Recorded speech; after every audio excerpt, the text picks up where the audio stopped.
Humanity might last for millions or even billions of years to come. Future people count. There could be a lot of them. We can make their lives go better. These words come from William MacAskill's latest book, What We Owe the Future, and capture the essential idea of Longtermism, which is an attempt to make us radically reappraise our place in the future history of humanity. It recasts us as being the ancients, the people who are right there at what will be regarded as the start of it all. It then asks us to reorient our moral thinking to take account of the potential influence that we therefore have over the trillions of humans yet to be born. I'm not sure that the arguments in MacAskill's book work in the way that he wants them to, and I'll explain why in a moment. But first, what is the context for this thinking? The ideas of Longtermism were born out of the effective altruism movement, of which MacAskill has long been a member. I think one of the best ways to get your head around effective altruism and then Longtermism is via an observation noted by moral philosopher Peter Singer that is often referred to as the pond analogy. Imagine you're walking to work in your best suit, and as you walk past a shallow pond in a park, you notice a young child flailing around at the risk of drowning. No one else is around, and if you don't act right now, the child might drown. As you rush towards the pond, you remember that you're wearing your best suit and there's no time to take it off. Singer used this example to illustrate that for all decent people, the monetary value of the suit is nothing compared to the life of the child. We'd wade into the pond immediately, ruin the suit, and save the child. The interesting thing he noted, however, is that it somehow seems to matter to us where that child is. Why is it that we respond differently to a child in danger right in front of us, compared to the many children in danger around the world that we could easily help by donating now the value of a good suit? Singer argued that there is no moral justification for giving priority for those who happen to be physically closer to you. If you want to do good and help people in the world, you should help the people most in need, wherever they may be. And this is one of the key insights that underpins the movement known as effective altruism. It encourages people to do maximum good by donating money to the most well-run, most impactful charities that operate anywhere in the world. And in terms of lives saved or well-being improved per dollar spent, the most impact is likely to be for people in faraway, poor, developing countries. It's a utilitarian moral calculus that questions the idea that geographic proximity or personal connections should impact our moral choices. Longtermism adds a new twist to this kind of thinking by questioning why temporal proximity should impact our decisions. When assessing the impact of a moral choice, why should we care more about the impact on people alive today compared to its impact on people alive in, say, 50 years from now, or 100 years, or 1,000, or 1,000,000 years? And if humanity does continue for millions of years, then there could be trillions of humans yet to be born, meaning that the vast majority of human experience is yet to come. So the argument goes, if you want your actions today to have the greatest impact on human well-being, then this vast future of humanity should weigh heavily on your thinking. In the book, MacAskill often expresses this kind of epic, sci-fi style of utilitarian thinking, and it reminded me of Nick Bostrom's style of thinking in his book, Superintelligence.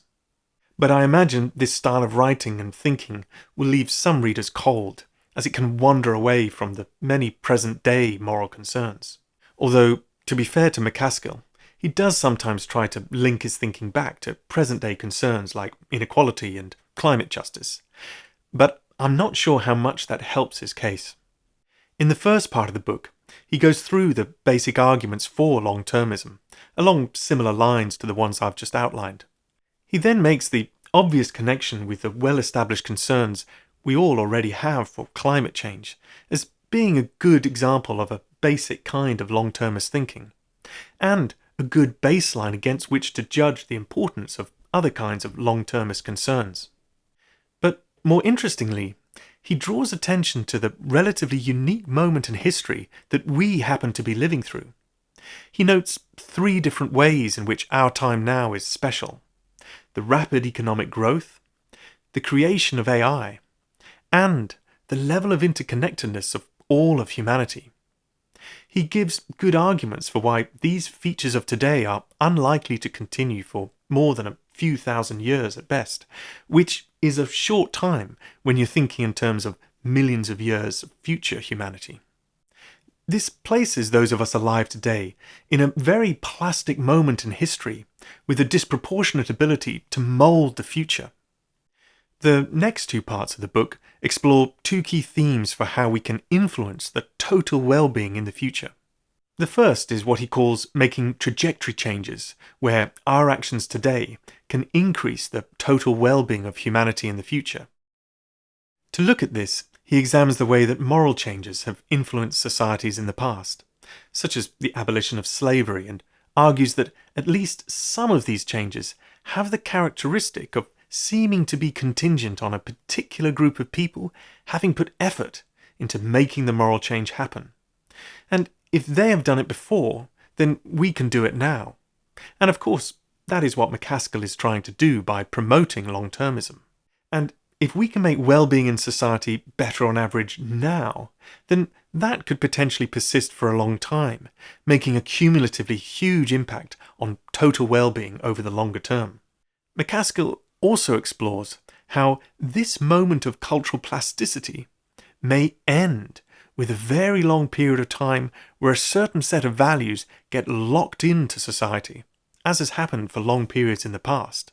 One mechanism that could achieve the next values lock-in is the way that we are just now starting to train our AI tools on human-generated data. And this could lock in our present-day values to those AIs, which in turn could pass on those values to the next generation of AIs and beyond. I'll come back to this point later. The next major theme of the book is how we must ensure the survival of humanity. And here he explores the classic risks of extinction, such as meteor strikes and deadly global pandemics and nuclear war. But he also looks at civilization collapse and economic stagnation as ways that might lead on to an extinction scenario, or at the very least could leave humanity living thousands of years under harsher conditions with lower well-being than might have been otherwise. The penultimate part of the book gets into the nitty-gritty of the possible ways that you could do the kind of calculus of well-being that MacAskill has been referring to throughout the book. For example, he compares the implications of taking the average of well-being versus taking the total well-being. And he also explores the possible reasons for introducing some kind of critical threshold for minimal acceptable well-being.